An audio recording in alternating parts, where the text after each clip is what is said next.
In the interview, he said, I'm in the dressing room every day. I see the players every day. I know what goes on here.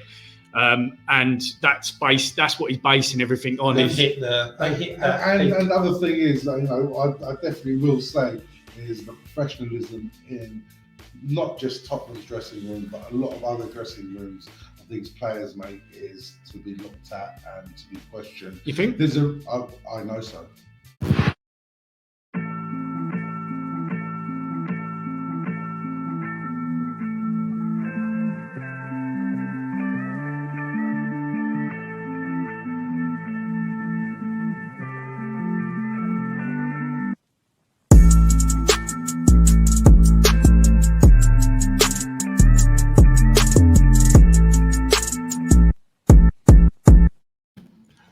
Good morning, guys.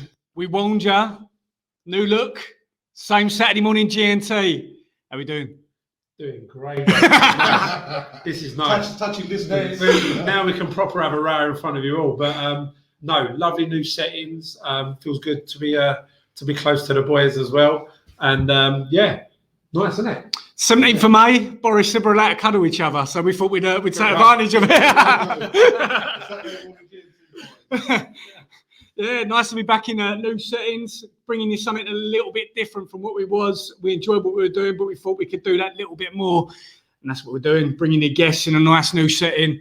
Any little tweaks you think we should make, more than happy to listen. Drop us a comment below. We're learning as much as everybody else. So, yeah, we'll go from there. Big topic this week, Pre. Yes. Big topic. Harry Kane. West Ham getting to Europe. Yeah, we're going to cover that. Let's talk about Harry Kane. Harry Kane. It's been a mad week, you know. I let you boys just go. It's just like you wouldn't have expected it to go the way it has done from his angle. Does that make sense? But if anyone knows Tottenham and anyone knows Daniel Levy, they know they've got to start early if they want to get a chance at this window. Yeah, you've got to question the timing on this. Two games to go. 2 games to go where really Spurs, up until last week against Villa, could have still finished in the top 5th, 6th, depending on the result. I think the timing of it was a little bit wrong. I think, correct me if I'm wrong, I think his brother is his agent. Yeah, Charlie, his dad. And whatnot. I know you guys had a chat with them at the cup final as well. But I think the timing of it for me stood out, going 2 games. For me, it was a little bit weird. I've not really seen that type of way of doing it before. Coming out and kind of publicly saying it before a game, and then having doing your last game at home, and then doing an interview with Gary Neville, which we've obviously that was shot. That wasn't shot yesterday, was it? They put it out. That must have been shot the last fortnight or so. They're not going to turn it around that quickly, and it's going to be heavily scrutinised and monitored, isn't it? But the thing with it is the time scale of it. I mean, I sent you guys, as everybody knows, so we've got a few contacts and whatnot. The time scales of it and the way that it has been leaked, with everything that's going on around sort of the Super League scenario and whatnot, is a little bit. There might be something more than meets the eye with it, because if Daniel Levy is on the back foot as we speak, and then lets the star player go, everything is going to be fully on Daniel Levy, which he's got enough scrutiny as it is. Whereas our contact has the thought process and sort of a little wink towards it being more of a tactic of making Tottenham not look as bad out of it, if you get what I mean. You know what it's taken away? It's taken away all the Super League talk. Yep. It could be smokes and mirrors, and it could have been the club that put it out to take the gleam away from themselves or the spotlight. Because obviously they were talking about Tottenham was the only, out of all 20 Premier League clubs, Burnley was one end when they let everyone in for free, and they said, look, donate something to the charity that we're supporting. Whereas Tottenham, with the season they've had, the Super League fiasco even, everything that's happened. Nice restaurant, that fiasco. Portuguese, I think it was. Yeah, James Maroon used to be over there. No, look, with everything that's happened with like the furlough stuff that happened last March, April time, and it really it's kind of batting it over to Harry Kane, isn't it? It's gone right. Harry Kane wants to leave. I mean, I watched that interview with Gary Neville, just before you say that, let's have a quick look at what was said with the Gary Neville interview. Just a little clip of it, and then we'll go from there. Yeah, when you hear stuff about your club, it's never easy. Of course, I know what it's like working day in, day out, playing with the players, working hard in the gym, in training to try and win stuff, to try and win trophies. Of course, it hasn't happened, but it don't mean we're not working as hard as anyone else. As a club, we just haven't been able to get over the line. But I mean, look, it's been some amazing moments, some amazing years for the club. So there is some positives there. But of course, my profession is about winning. I want to win. So it for sure grates at me that we haven't done that.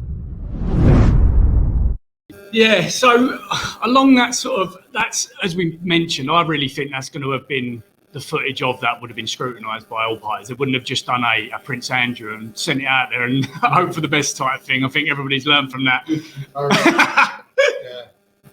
I watched that interview and I did feel sorry for him. And when I saw him clapping what looks like his last home game, you could see there was a tear in his eye, in my opinion.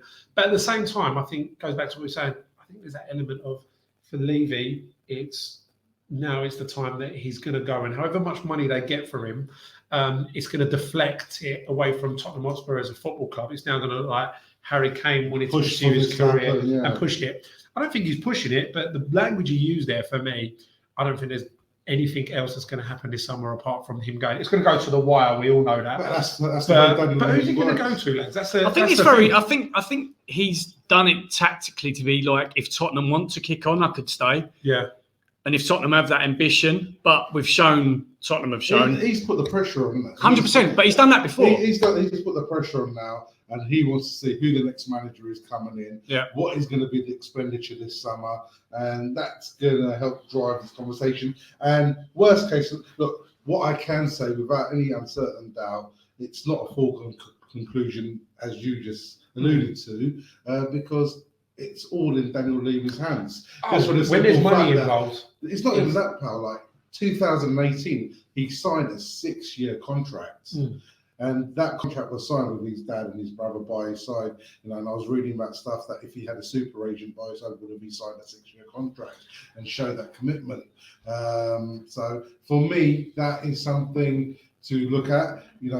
Daniel Levy, as we've seen in the past, when he got the world record fee for Gareth Bale, do we see Harry Kane doing it with Gareth Bale? Because what happened towards the end of that window was Gareth Bale just said, I'm not coming training. I'm not doing that. He was in his place in Repton and he weren't coming out because I'm not going anywhere until this deal happens. Yeah. And in the end, Real Madrid wanted him enough to break the world record for him. And they took him. And I don't see... Ronaldo wouldn't let it be the world record, would he? At the time? For me, I don't think the contract things matters anymore in football. 6-year deals. I remember when Pardew signed the 6-year deal at Newcastle, and they wanted him out after it. It's a little bit different. It's a little bit different, wasn't it? Whatever. 8-year deal. With Harry Kane, he is more of an equity in respect that he's more than just a football player on the pitch. He brings in revenue, and he's an England captain. Look, in terms of that, any club he goes to, he's an England captain. There's not bad. This is probably the only adverse sort of publicity. Yeah, he's a marketer's dream, isn't he? There is no like scandals. There's no family man. He's got his girls. He's a stand-up guy. He's the kind of guy. We've all got daughters. You'd say, okay, I'll give my daughter to you. So I'm like, that's what you want, isn't it? You want a stand-up guy like him. I just can't see who he's gonna really. I know there's it's got to be City. The only one that makes sense to me is City. Like the footballing guru Fabrizio Romano has already said that Harry Kane's priority and Man City's priority is each other. Well, look at it like this, right? When you look back and you look at some of the players that have left Spurs to go on and to do better things, if you like. Kyle Walker was a prime example of that. But the only difference with him is he wasn't a London boy; he was a Sheffield boy. How much has Kyle Walker stepped up this season, though? But okay. So when he left, everyone was like, "Why are you going?" Da, da, da, da, da. He went to win things, and boy, did he! You've got to look at that, haven't you? You've got to look at that, and you've got to say, like, no, but it's not. What was that stat? It's a bit of banter, but it's not banter because it's facts. Like 87 people. Yeah, 87 people have gone on to win since Tottenham last won a trophy. That's not ever. That's since Tottenham last. So that last game, the last person was Jermaine Defoe, who, funnily enough, was a special guest on like Tottenham have this thing before their game starts on their own channel. Yeah. They invite people on, they talk about the team, they get their pre-match interviews in and stuff like that. And yeah, of course, you know, it's going to get you, isn't it? You're going to sit there and you're going to see all these big... Why not me? That's basically it. Christian Eriksen pushed for this last season. He's gone on one Serie A within 2 months. It does happen, and look, banter aside, you know that's got to get to him as someone. When you're a club captain, you take everything on your shoulders. You take the fans' perspective, you take your own personal thing. Okay, look, he's clearly got a lot of love for Tottenham. There's no doubt about that. 100%. But this has also come as a career move now for him, and I think no one would begrudge him. Any Tottenham fan, would begrudge him if he went. I would have no hard, apart from Chelsea and Arsenal, I would have no hard feelings about him going anywhere. And the thing is, you can see the two Manchester clubs being the only clubs that could really get him away from Tottenham. If this was Ferguson's era, there would be no doubt where he's going. Yeah, no doubt. You got to remember, he is the epitome of a Ferguson signing. No, but he is still Manchester United. He is still Manchester United. Of course, certainly. And I know from the stuff that I know with agents that worked with him previously, and they've got a centre back at Manchester United, and the meeting they had with him renewing signing his pro contract or renewing the contract with him, Ed Woodward clearly said, "Name the figure." Yeah. Whenever he's ready to come, name the figure. What about Harry Kane? Yeah. And this is 4 years ago. Guys, also, let's look at City. They've spent a whole season without a recognised forward. Really. City. That has allowed them to dominate the midfield and whatnot. But so next year, with Harry Kane, a fit Harry Kane, if he goes round there, right, and then you look at that midfield behind De Bruyne. Foden, Mahrez has had a season of an unbelievable season. Yeah. So I think City is the destination. They've got the money and everything that comes along with it. And if he goes to City, how would Tottenham want it? Tottenham would probably want it with a couple of players coming in exchange, money on top, and something like that works. Well, they need to spend better than they did when they spent the down money. Of course, I've said it time and time again, and the same person that insinuated the scenario with the publicity with Harry Kane and why it's been put out this way, we was discussing how the money should be spent, and he said, personally, West Ham have come out and they're £50-odd million down. Leicester City are £50-odd million down. I think Tottenham need the money more than they're saying. You've got bang on the money there, mate, because with all the loss of income, with all the payments going up with the stadium and stuff like that. And that's another reason. That could be another reason why this has been driven so hard. 100%. Yeah. And it might not have been Harry Kane that started this off. It could also have been the lack of earning between Champions League and Europa League 100%, as well. Because they had 5 seasons in a row. They've had their first season out of the Europa League, out of the Champions League this season. Yeah. And next season again, there's no Champions League. That's guaranteed. It might not even be Europa League. No. But then we'll come to this later on. Do you then, being Tottenham, you don't want to be in the Europa League, conference, because winning that gives you F all. And if you get into that, you've got to use that like a Carabao Cup when you play the kids. Which is silly, really, when you think of it being still a European competition. But at the end of it, I get what you mean. You win the Europa League, you get to the Champions League. Quick question for you guys, obviously, as Spurs fans. Let's just say you get 150 million in the bank for Harry Kane, right? Who are the type of players that you guys would want to see at your club? Realistic. I've said it time and time again. If you sign a £50 million defender and then £100 million striker that are worth that money, that is a better Tottenham team. If you go and sign Skriniar from Inter Milan, and then Lukaku, I'm not saying it's going to happen for any. I'm not saying, but if we go and got Lukaku and Skriniar from Inter Milan, we are a better team.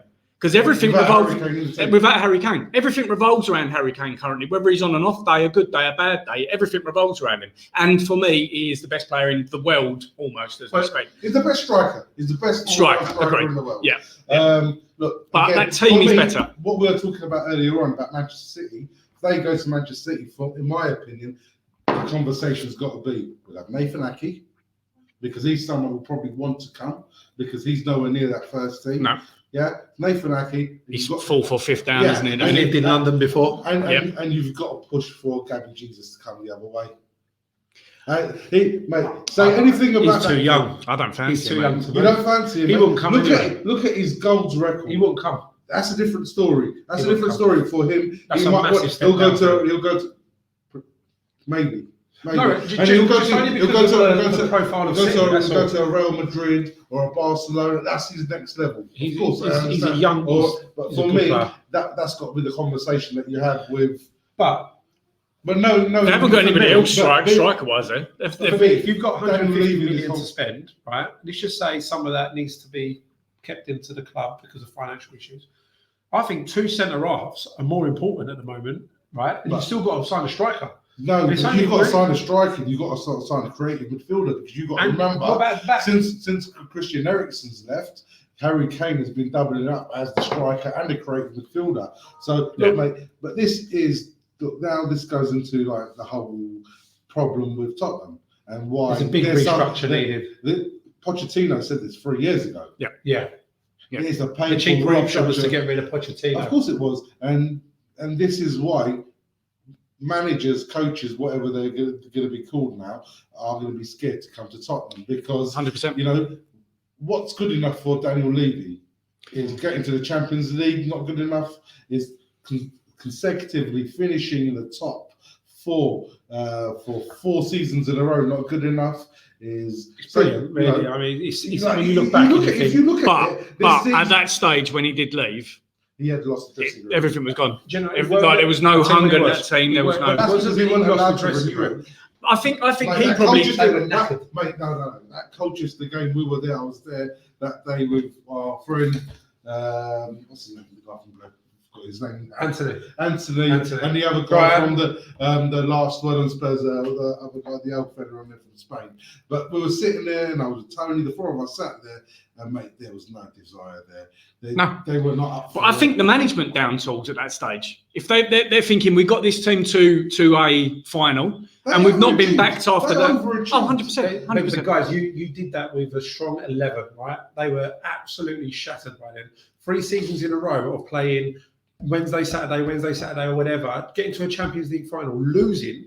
And I said this to my mates in the pub, it feels so long ago now, but I remember saying next year, Spurs are going to come back deflated because you've just been at the You can either do. You can go one way or another, can't you? You can go Liverpool. What did Liverpool do? Liverpool signed Alisson. They bought Van Dijk. Mate, but it's not happened since Pochettino. It's happened since Harry Redknapp, mate. We were on for maybe winning the league that year or a really strong second or third. Yeah?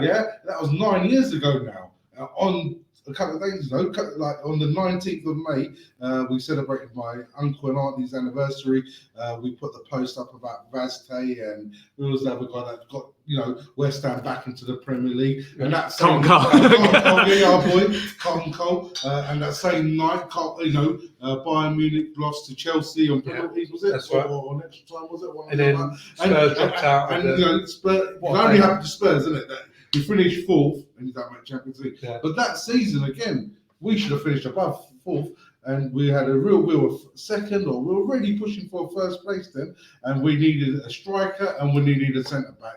And Daniel Levy should have really gone out and pushed it. 2 occasions. And who did they sign? Louis Saha, Louis Saha and Ryan Nelson. Ryan Nelson from Blackburn, Mate, that tells you everything. It's not ambitious, is it? But it just gives signals, doesn't it? It gives signals of what... This is the biggest problem with Spurs.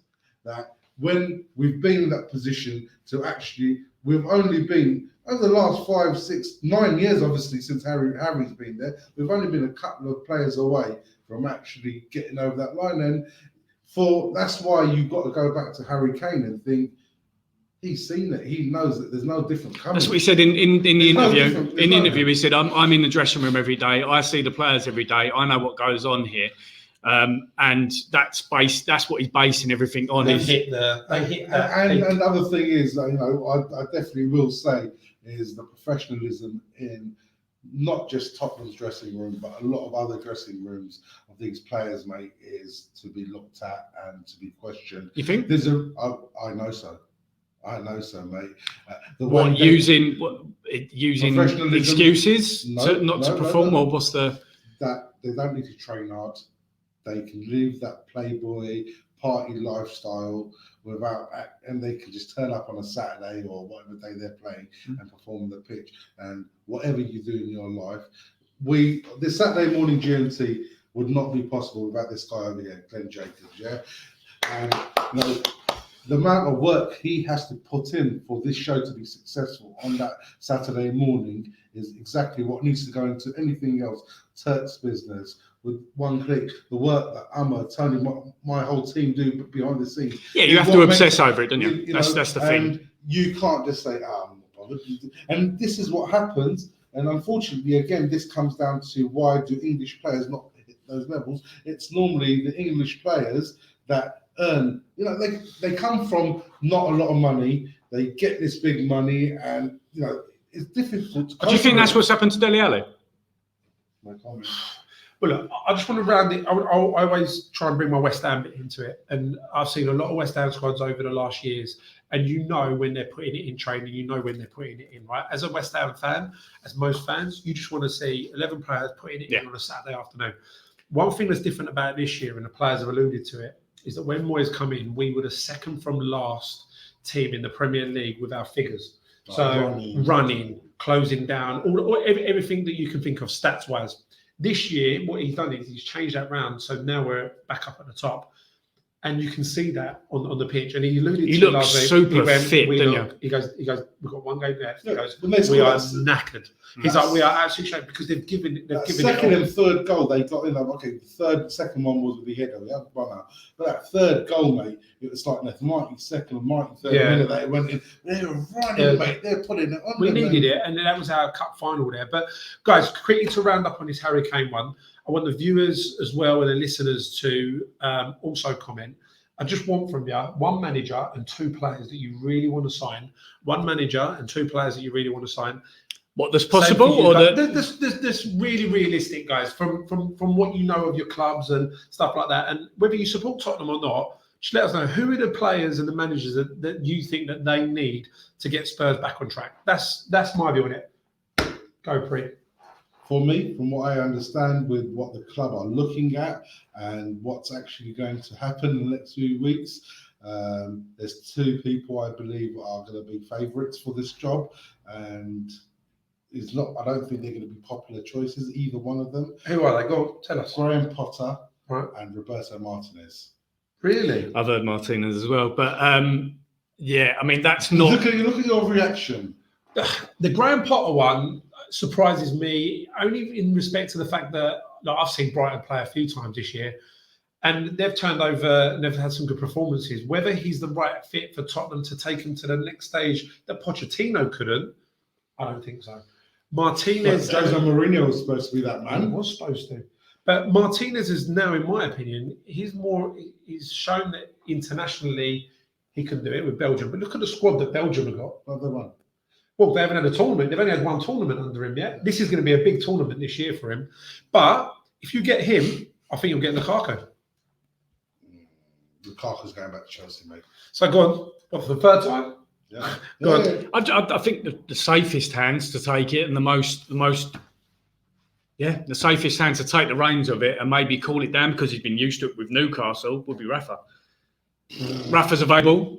He's available, he's never going to be the manager because of the style. Because of the style of football he plays. Dave, mate, do you see the chairman's notes? He's a winner, though, isn't he? He's a winner, but so was Mourinho. Mate, everywhere he's gone, Liverpool fans love him. Newcastle fans love him. Chelsea fans like him. Have you not seen the notes that came out at the end of the season in the programme? He turned around and said that, as a football club, we've lost focus on what's important. Agreed, yeah. Yeah, he goes, we've concentrated too much on this stage. Oh, I know what you're saying, 100%. But from everything else, and he won't. I can tell you. No, it won't be. It won't be. No. So who else is going to leave in this season? Do you think Son will go?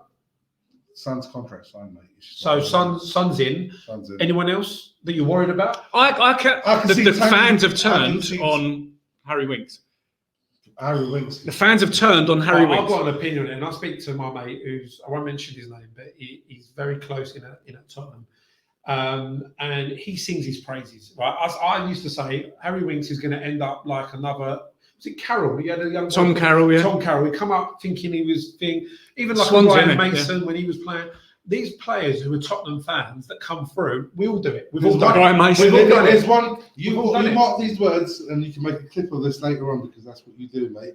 Oliver Skip next season, 100%, yeah. in this Tottenham team is the biggest talent to come out of Tottenham. You have a look at the Norwich team. I know, but He's he wasn't 20 years player old, and in the he's Championship. every single game. in the Championship. Yeah. Guys, playing in the Championship. Mate, look at Aston Villa in the Championship. Look at Jack Grealish now. It doesn't matter. It doesn't matter. Really? Of course it matters. No, Most Jack of, the Grealish- most of the West Ham team, other than Lingard, that's come in, and I've won a couple of the boys that you bought from outside, are Championship players that have But been. we're a playing team that are used to fighting relegation, right? Oliver Skip is coming into a team that is fighting for Europe, right? Yeah. It's a big difference. Playing He's 38 played games Premier League minimum. games But do already. you think? He's played- a handful, mate? Yeah, a handful. He's not dominating. He's 20 years old. He's 20 years old. He's I'm been not part saying- of this setup since I'm he not was saying. 17. I'm not saying he hasn't got the potential there. Who But knows? have you watched him though? I've watched him enough, right, for the cameos that he's played for Spurs, and obviously he has played every game for Norwich and whatever. Brilliant, right? Is he the answer now to come in and play alongside Højbjerg. those types of players? He and is- dominate he midfield. is the Is he guy- going to dominate He's the midfield? guy. This season, I think you have to have one or the other. One of our best players. Agreed.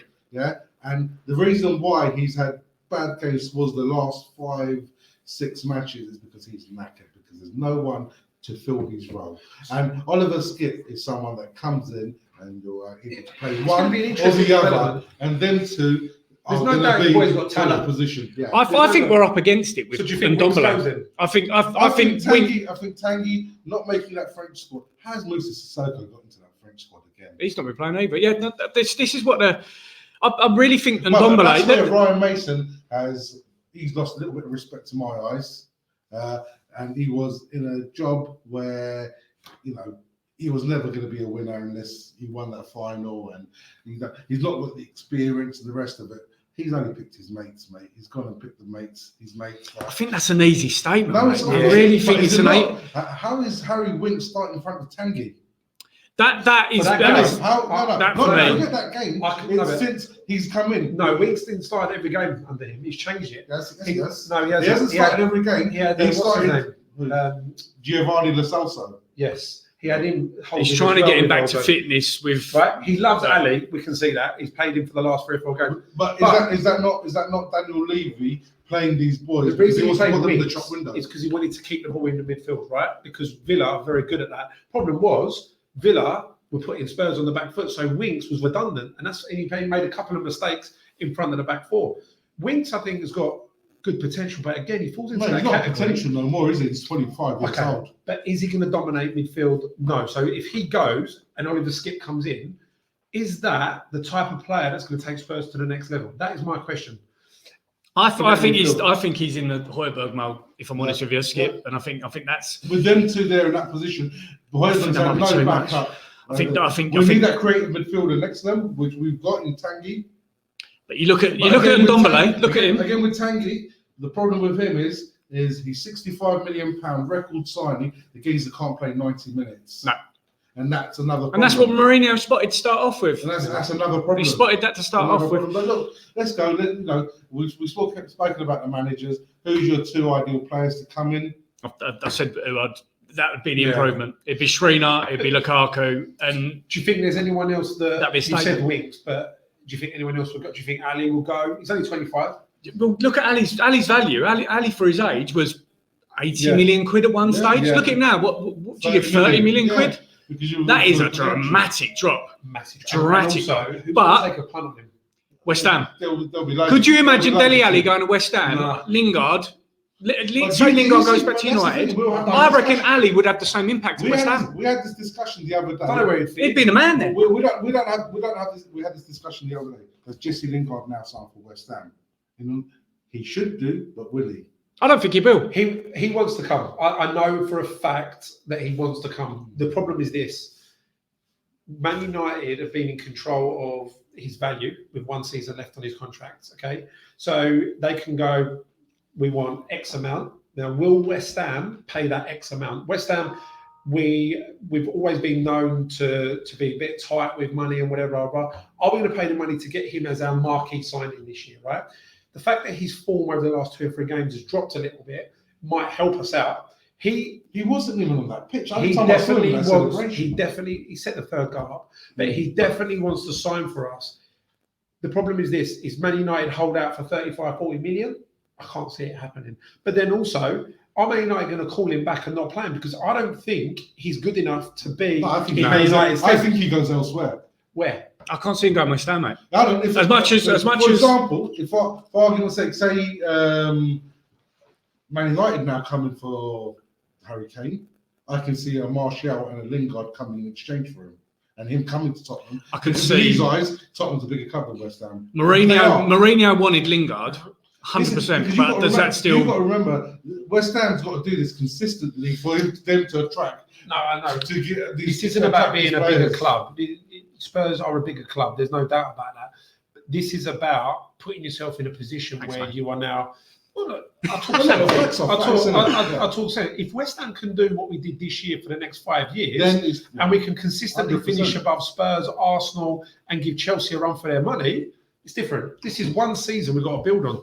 But Lingard is a big key in that puzzle. I personally, I think he wants to. I know he wants to come. Whether Man United can help us and tie that deal over, because ultimately, right? Man United. What? Jesse wants to come. Man United hold the key. Man United hold the key. Man United hold the key because he's not good enough to start for them. Because next year, Man United are going to be pushing to win the title, whether they're good enough or not. You just imagine that Bruno, Pogba, and Rashford and Kane up front is a game changer. Yeah, it is. It is. And Man United has to make a statement this year. And then talking about Bruno Fernandes, we just mentioned his name, and since he's signed, he's changed Man United. Please, Jessica. Yeah. And again, that previous summer, the Sporting Lisbon guy, the chairman said the only serious team that came in for it was Spurs. And again, I don't know if it was Pochettino, if it was Levy or Steve Hitchen, they wanted to sign Giovanni Lo Celso over Bruno Fernandes. How does that look now, mate? Yeah, but look at those things that keep on getting chucked out, which is what always happens with Tottenham. We're going to revert back to the West Ham thing quite quickly after this, but always happens with Tottenham revolving around season ticket times. I think the West Ham board have got this right. We were going to sign Rivaldo at one stage. Do you remember Rivaldo was going to come? Dybala. We was going to sign Bruno Fernandes. We was going to sign. I remember the Lacazette one, right? For us, it started at the end of the season before. It went on for the whole of the summer. We're going to sign Lacazette. We're going to sign Lacazette. This is before Lacazette went, obviously, to Arsenal and everyone knew him as much. There was no chance we was going to sign Lacazette. It was a publicity stunt for season tickets. We do it every single year, and we'll do it again this year without foul. It's going to be the Lingard. Do you reckon it's Kane? According to all our listeners, or is it Turk putting it in? It's just me every time going West Ham. Yeah, he's like one of them Russian robots, isn't he? You see, after he went like 1-1 or 2-1 down, you see the post that come up on my Instagram. Guys, talking about Instagram, I couldn't leave the Harry Kane scenario without posting and copying a post from one person that we follow, the Cockney chef. Let's have a quick look.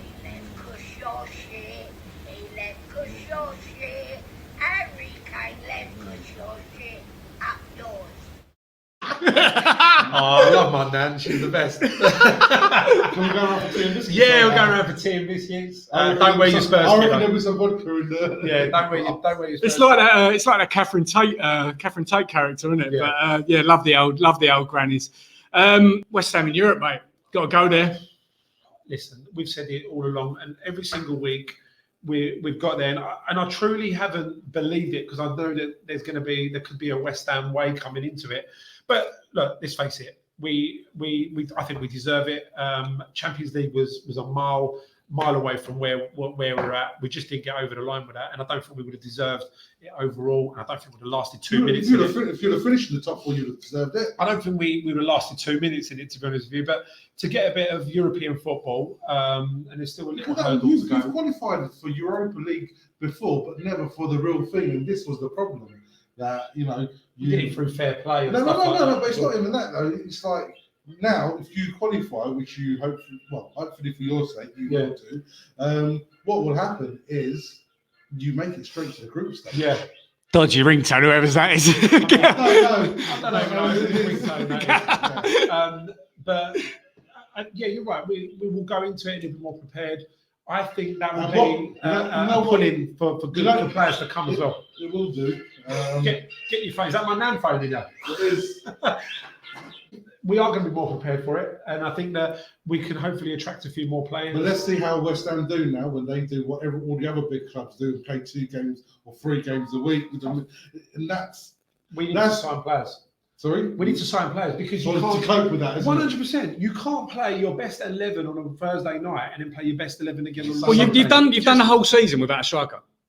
Pretty much. You've done the whole season. And Antonio's developed into a striker, and you sold Sebastian Haller. He's so good, Tony. Antonio. He's raw, rough, unconventional. He looks like a rugby player. He's shaped. I don't know what he's doing sometimes. He don't even know what he's doing sometimes. It doesn't matter, mate. He's such a great personality, though, isn't he? Such a great personality. Yeah. When he wasn't in your team, how were you guys doing? No, you're right. And look, we've been trying to sign a striker for the last 10 years. And if you look at our track record, we don't need to talk about that. But Haller was supposed to be the answer. It didn't work.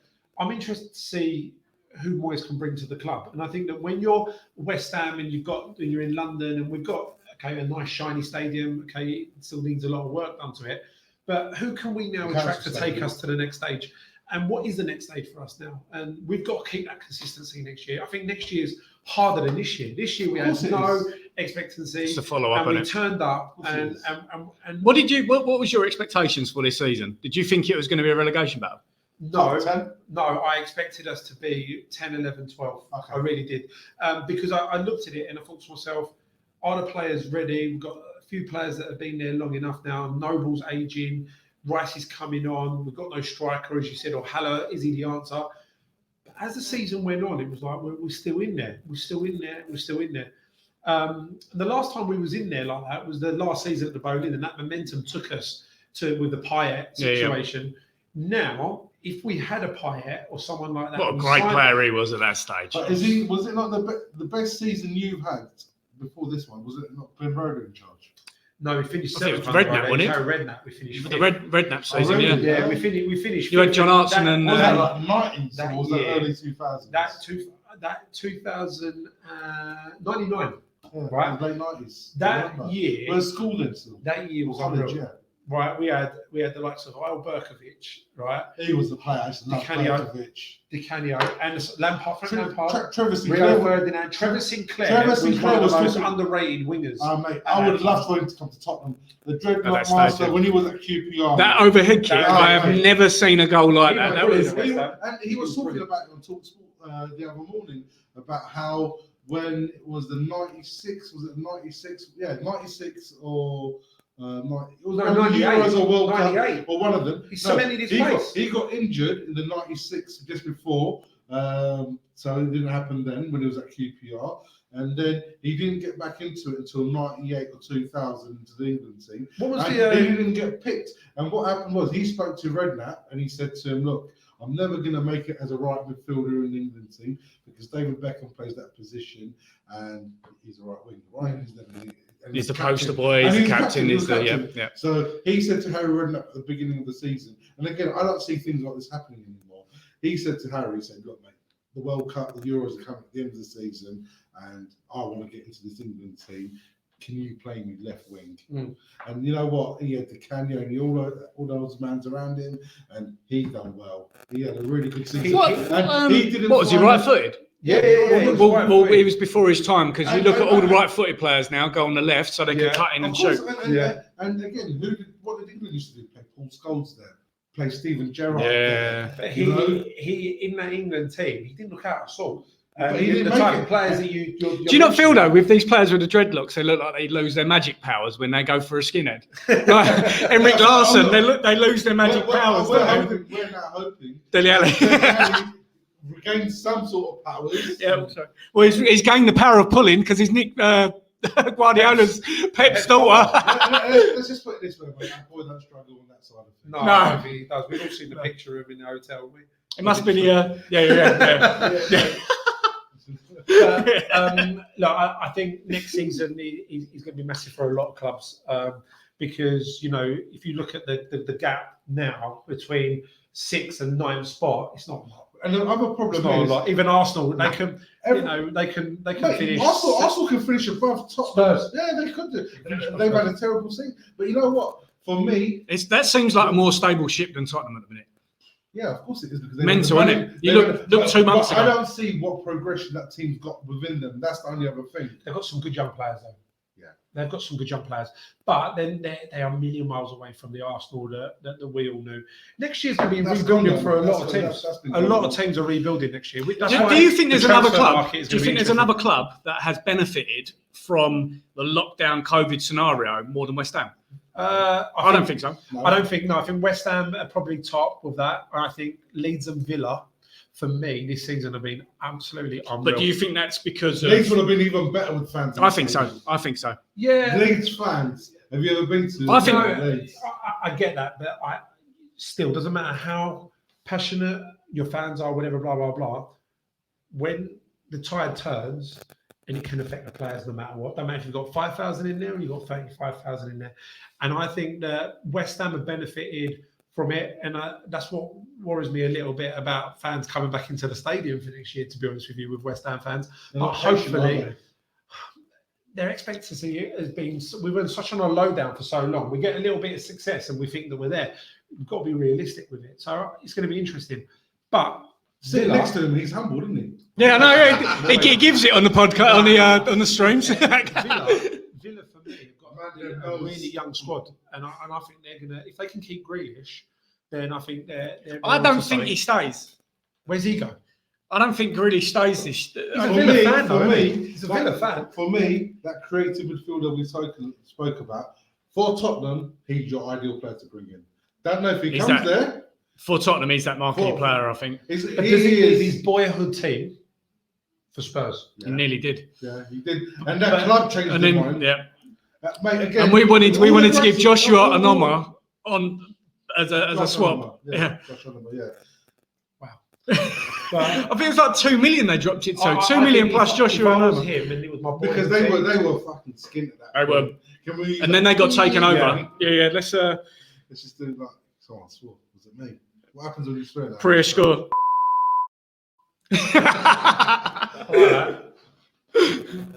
Yeah, no, look, again, with Grealish... What do you think of Arsenal, Pri?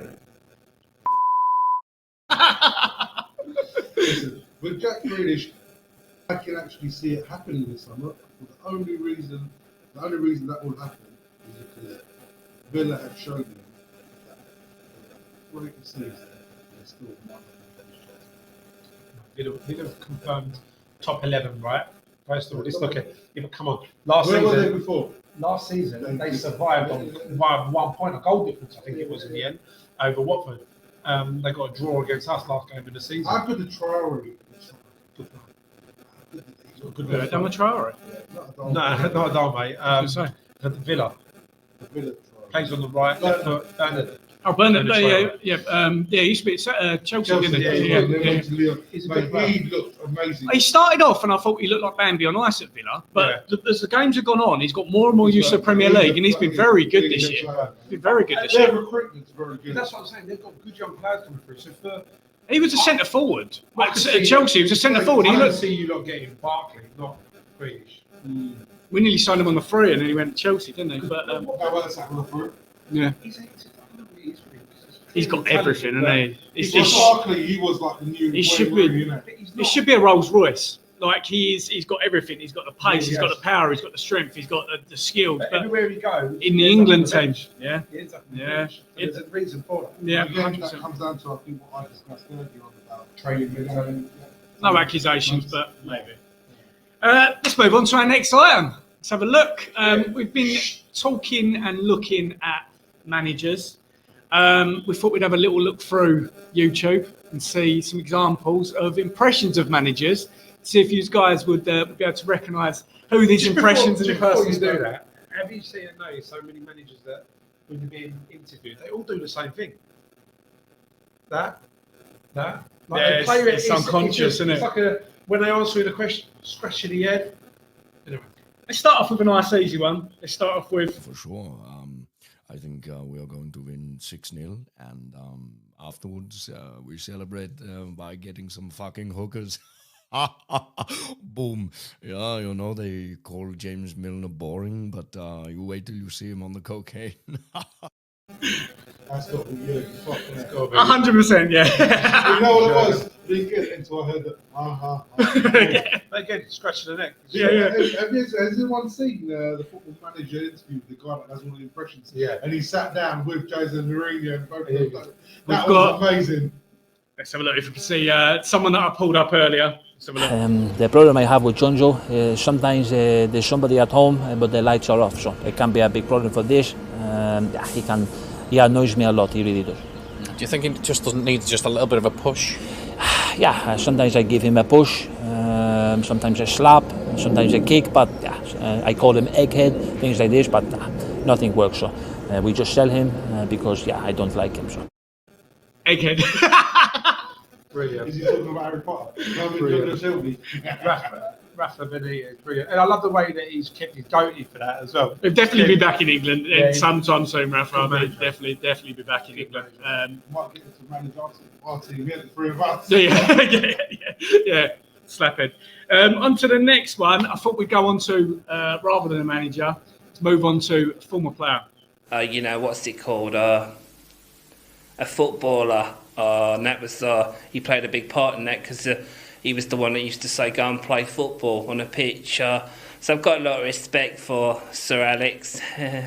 He's a top guy. But some of the things he said were quite disappointing. Bless him, Bex. He can't. The boy from Chingford or Leytonstone, eh? God give him everything apart from a voice, unfortunately. And that wig as well. I mean, could have got a better David Beckham wig than that one. Well, we've done a bit of boxing lately. Let's have a look into a particular boxer. It'll be quite an easy one for you guys. He doesn't want to step into the ring with the lineal heavyweight champion of the world because he's chasing dossers, because that is what he is. He's a dosser and a bum. So we can't expect to see that rematch anytime soon because he's running scared stiff. Bye, Mr. American Dosser. Sing it, Dosser. That's a bit like Gollum. It's like who do we think? Playing that game, looks like he's in prison. He said Mike Tyson mold. At first, I thought it was going to be, what's his name? Who's the one who's got like a really low-pitched voice? I might be editing this bit out. So anyway, move on. Tyson Fury, obviously. Tyson Fury. Yeah. Let's go on to the next one, which is along the sort of fight. Growing up, I was a Man United fan, so I would like to say that Tottenham will win this, but a lot of the Irish Liverpool supporters, so we will see. So I am humble in victory or defeat, and I'm sure Tottenham will be the same. So there's only fucking one winner here. It's an expensive microphone. Invoice me, eh? Fucking bill me for that shit. Absolutely. Robbie Kane. He's got a punch on him like Conor McGregor, Robbie Kane. McGregor? Yeah, because McGregor was number one. I think the world misses a McGregor promo. I mean, when in the build-ups to his fights, they used to be sort of the best build-ups, the best promos. McGregor sort of is the man for me in regards to promoting a fight. Which got me thinking as well. I mean, we've missed 1 week, guys. Very sorry we had to miss that, but we were organising all of our new scenarios. Did you guys watch the Billy Jo Saunders Canelo fight? Yeah, the master, really. Absolutely, man. Absolutely. I mean, Billy Jo Saunders is no mug. No. And he mugged him off, mate. That fight. It was a good fight. It was a good fight, but Canelo really schooled him, I reckon. Yeah. As the fight went on, and the boxing skills that. It's demoralising though. Look, when you're punching someone as hard as you can and they're walking through it, and as the rounds go on, you're like, this is not affecting him whatsoever. You're getting so tired because, like you said, every part of your plan and your body shots and everything like that, and it won't really affect him. Let's have a look at that final shot. Yeah, Billy Jo needs to hear this bell here, go to the corner, regroup. Best round! If you're a Canelo Alvarez fan,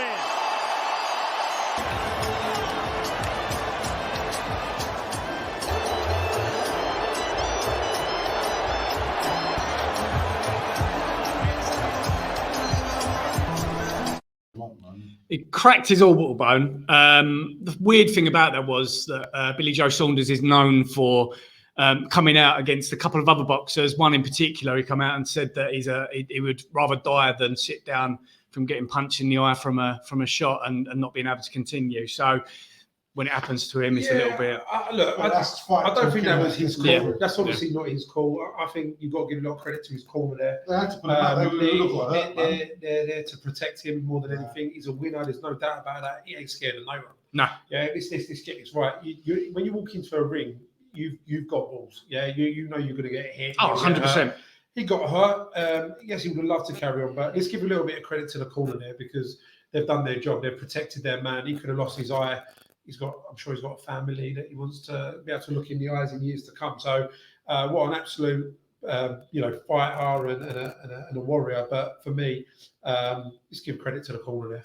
If you was fighting Canelo, would you train as hard as you can? Would you put everything into it, or would you go into it half-hearted? You have to. You have to train as hard. I know it's a stupid question, but I'm going to play some footage now, which make of it what you will, because Tyson Fury is Tyson Fury. But Tyson Fury did an interview in the build-up to this of what training went into it. Now, he kind of contradicts himself halfway through. Piece together what you think of this. He was up at 4 a.m, having a Bud Light. It was crazy. What? He's taking this fight with ease. Just a boxing match, You can't take it too serious. It's not life and death, is it? We're not going to death row. It's a fucking boxing match. Spoke to Billy Jo a couple of weeks ago as well. We were running actually around Red Rock in Vegas. And he said to me, look, I would rather die 10 minutes after winning this fight than lose it. So it means that much to him. It's not just a boxing match to Billy Jo. It's his life. It's his legacy. What do you make of that? But has he got himself into that level where he can afford to have that? No, listen. You got to be professional. You've got to be at the top of your game to step into that ring. Ricky Hatton is a prime example of somebody that liked to do both. When he had a fight after a fight, he'd balloon up from drinking his Guinness and having it, and then he would be able to slim down and crack on it. Whether that's good for his body, but overall, as an athlete, as a boxer, as somebody that people were aspiring to, you've got to throw Canelo though. Is he trying to throw Canelo with the comments? I think that's his boy. I think he's just trying to say that he didn't need to train as hard as others. It does contradict himself because at the beginning of it, I've like the editing has cut it to put it together. But at the beginning of it, he says it's only boxing, it's only boxing. And then he goes down the route of it's his life. Yeah. So if it's only boxing, then why is it so sort of applicable that it's his life? It's a bit of a weird one. He's been guilty of that. Most boxers have. The way he's prepared for games and a fight, and whatnot. So each to their own. But I think nowadays, as an athlete, you've got to be at the top. Do you see his pre-match interviews, the ones that I shared in the group and stuff like that, where just interviews and stuff like that? Yeah. I mean, Billy Jo is almost a polarizing character. His boxing is exemplary, but tends to be his self-promotion slightly more questionable. Now, during the lockdown, at the beginning of the lockdown, a video went viral of Billy Jo, which it's not the day and age to be posting stuff like this. So let's have a quick look. Just want to make a little video just for all you dads, husbands, if you've got girlfriends, etc. If your old woman's giving you a little bit of mouth, you're just about to explode. All of a sudden she's coming at you now, spitting a bit of venom in your face, ready to say something. You may have left the dishes out, you may have, I don't know what you've done, but you've upset her. So as she comes in, she's just about to say something, all of a sudden you explode, BAM! On the chin. Yeah, so you've hit her on the chin. At this time, she may flash and see white thinking, what's just happened? Has he done it? I can't believe this. Whoa, what's happened? I don't agree with that. I can see the funny part of it because he's obviously said it as a joke, and not everyone's going to get it. Just like you said, you don't agree with it. And listen, you'll have a 16-year-old kid who loves him, follows him, idolises him, 100%. Wants to be him. I agree. Go, I can go and smash a woman in the face. Yeah. I can smash my mum, my nan, my daughter, my sister. Yeah. Look, it's the wrong message. It's extremely irresponsible. But I do see if he did it and he turned around and went, one of your mates is in your ear, whatever, blah, blah, blah, and you want to just let out a little bit of steam, boom, boom, But it boom, wouldn't be as funny. done. Right? It wouldn't be as funny. It wouldn't get as many likes. But come on, you're a role model now. Yeah, he couldn't give for me, he couldn't give a no, damn. I know. He couldn't give a damn. Yeah, that's and wrong that's for me. got to be his background. And Listen, there'll be it, 16, 17-year-olds watching that, thinking it's all right to go and smash a woman. And it's not for me. Yeah. I think it's a bit flaky when you take it towards that way, but the way you've explained it, no one can argue against it. But it was what it is, and it was a joke, mate. So, yeah, but again, it goes back to that, what people do now to get social, social responsibility is what you're saying, but then the social likes or social media. Yeah, look, he gets paid because people view him watch him when he's boxing, right? Now they're the people that want to be him, idolize him, and whatever. You've got to take responsibility and be a role model, and I think that's overstepped it for me. I mean, this interview here, you wouldn't organise and do this interview talking about this fight without sort of with having the knowledge that it may not happen. You wouldn't do this. These were the comments. He will go. It's going to be, I tell you what, even punch it's going to be. I'll even give my game plan away. It'll be a check left hook straight to the temple. His legs will go and he'll fall on his face. He may get back up and then I'll knock him out with the overhand right. Good night. He ain't got the minerals to fight me, Anthony Joshua. The difference in me and him is there's only one difference, right? He's a businessman and I'm a fucking Spartan. I don't care about money. I don't care about fame. I don't care about glory, belts, undisputed, being remembered. I care about knocking motherfuckers out. I'm a Spartan. I live to fight. I don't disagree with him. That's exactly what I believe he is, with his, his gypsy background and his granddad and dad being fighters, and his missus side as well. He has got, when he got up from that, when he got knocked down by Wilder in that first fight after all that time, that showed that he's got something in him that not every fighter can have. Yeah. He's got something within him. That was a moment. That's an iconic moment for me. For me, this shows that Tyson Fury, he's not got the biggest muscles, he ain't the most ripped. But that mentality, mate, you can't have it. It's ingrained in him, isn't it? It's ingrained. You've either got that, you've got all these people that give it the big and the rest of it, when it comes down to it, That's what I don't really feel Anthony Joshua's got. I know it's a disputable point. I do feel that Anthony Joshua is a marketing tool, which is the difference. And this is what Tyson Fury is saying. He could not give a toss about promotions. When do you ever see Tyson Fury associated with? Not even Tyson Fury, dude. Who called it out time ago was Dillian White said when they had, they did the gloves off with the other fella and what's his name? It doesn't matter what his name is. You put me on the spot with names now, don't you? But they sat around the table and he goes, "You're fake. You're fake. You're fake. Be the real you." Because Joshua probably is a road man, but his team have dressed him up as the pin-up. He's no Harry Kane, is he? But they've dressed him up as a Harry Kane of boxing. He had trouble with the authorities previously and all sorts, but that's what that's what people want now. But that's what Dillian was saying, isn't it? That's what Dillian was saying. Show your real self. Come, I'm pushing you. Yeah. I'm calling you a pussy. You show me who you are. And and at the end of it, okay, fine, the fight. I think that was a good fight. They fought each other, and there was a lot of hate there, isn't it? Yeah. There's a lot of hate there. And again, with this, I genuinely believe the Tyson Fury is a much better boxer. Yeah.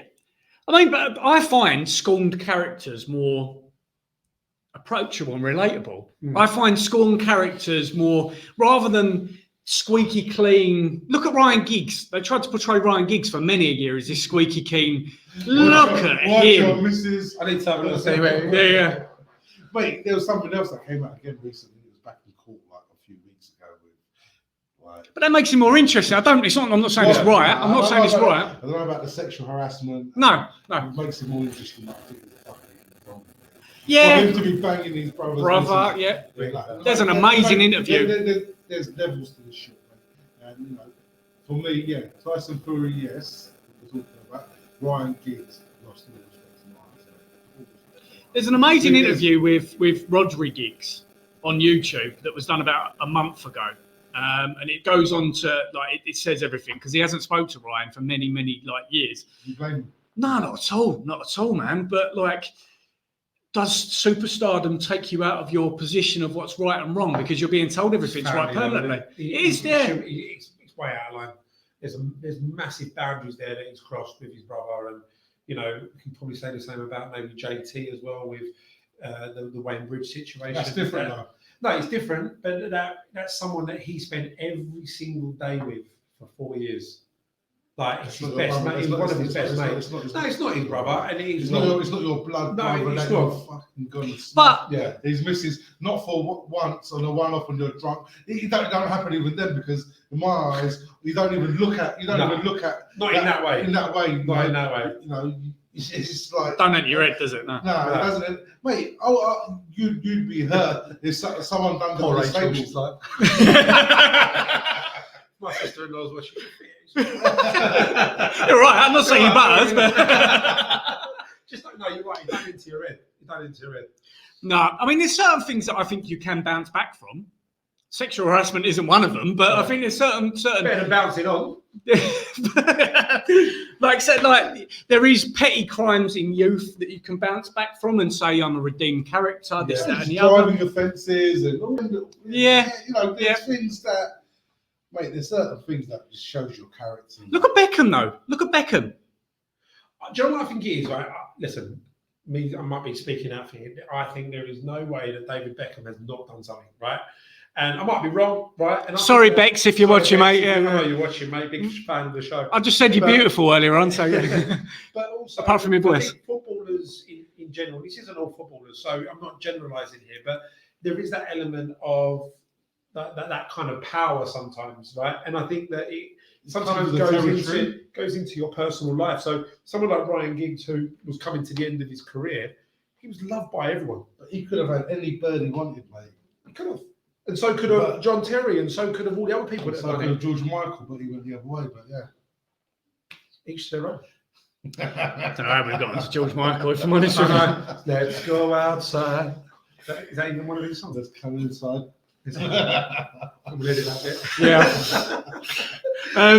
Yeah. I mean, moving on. Let's wrap this up, guys. Yes, guys. Top show. It's been really nice to be next to you. Not quite finished yet, though. Oh, go on. Not quite finished yet. Last week, Pre. You may or may not remember. I might do like a dream scenario. You said last week that your childhood dream was to get Bret Hart to put some sunglasses on you. Is he coming? Is he coming into our studio? Is he? All the way from Canada. Bret Hart to come and put some sunglasses on you. So I was trolling through, trying to get some Bret Hart footage, and I come across the current wrestling, the current WWF. Have any of you watched the current WWF? No. Mate, I've not switched on for that for years. Wow. Current WWF, WWE, sorry. I've no idea whatsoever. WWE, ain't it WWF anymore? No. WWE. Oh, I think you changed that about 10 years ago. It has changed so much. Let's just have a look at a clip, and I'd like. You just ruined my whole childhood because what the hell is that? Is that real? That's real. That's real. That was on last week. So it's not even Halloween. They've run out of ideas. I looked in. It's to promote a movie. Okay. But how much have they been paid to do that, mate? Do you think they need a few quid? I think they're one company in the world that probably don't. But mate, Vince McMahon. The Undertaker will be turning his grave watching that. That was horrendous, isn't it? Yeah, It's absolutely terrible. Shocking, horrendous, dreadful. Zombies, you know. Mm. Wow. Yeah. Anyway. Yeah, let's leave it at that, guys. What do you think? What do you guys think of the show? Please let us know. Please like, subscribe, comment. We're like Glenn said earlier, we're still learning. We're still willing to add bits and pieces in as well. So please follow the show. Give us your comments, give us your feedback, and we'll always look to improve it. But as hosts of the show, I think we all three of us can say we've really liked this new format today. Yes, and from next week, do we have a guest next week? We do. Charlton legend. Just had a stand named after him, but we're not going to tell you. So much appreciated, guys. Thank you very much. All the best. Have a great weekend. Up the Spurs. All the best. Come on your Whites.